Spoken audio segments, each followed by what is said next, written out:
کہ وہ ہونا چاہیے تھا. اگر وہ نہ ہوتا تو پھر دنیا حیران ہوتی, اور دنیا کو حیرانگی اس وقت ہوتی ہے اگر ایران جو ہے اس کے جواب میں اسرائیل کا کوئی نقصان نہ کرے. ڈاکٹر صاحب اس میں تھوڑی سی میں یعنی بات ایڈ کرنا چاہ رہا ہوں کہ اصلاً جو رد عمل ہے اسرائیل کا, یعنی ایون اس سے جو عالمی نشریاتی ادارے بات بھی کر رہے ہیں ان کے عام لوگوں سے, ان کو بھی توقع نہیں تھی. ہمارے کچھ تجزیہ نگار بھی کہہ رہے ہیں کہ اس کا خیال یہ تھا اسرائیل کا کہ جس طرح ایک ہوا بنا ہوا ہے اور ہماری طرف کو دیکھ نہیں سکتا, ہم یہ سارا کچھ کر دیں گے اور اس کے بعد ایران زیادہ سے زیادہ یہ کرے گا کہ مشرق وسطیٰ میں جو اڈے ہیں امریکہ کے ان کی طرف جائے گا, امریکہ اور اس کی جنگ ہوگی, ہمیں خراش نہیں آئے گی. شاید یہ توقع تھی ان کو.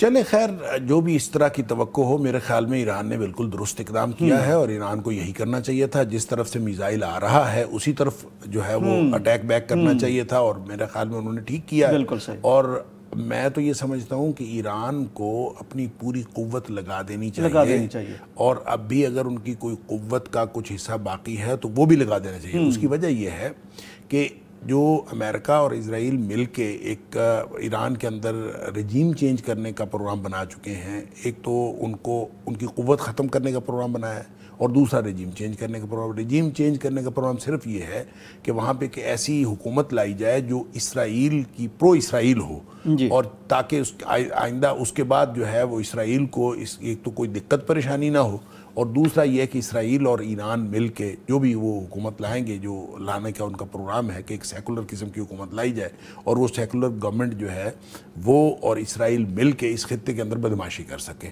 اس کے علاوہ اور کوئی ان کا مقصد نہیں ہے. لہٰذا ان دونوں مقاصد کو, جو وہ ایران کی قوت ختم کرنا ہو یا رجیم چینج کرنا ہو, یہ ایران کو کسی صورت بھی قبول نہیں ہونے چاہیے, اور عالم اسلام کو بھی کسی صورت قبول نہیں ہونے چاہیے.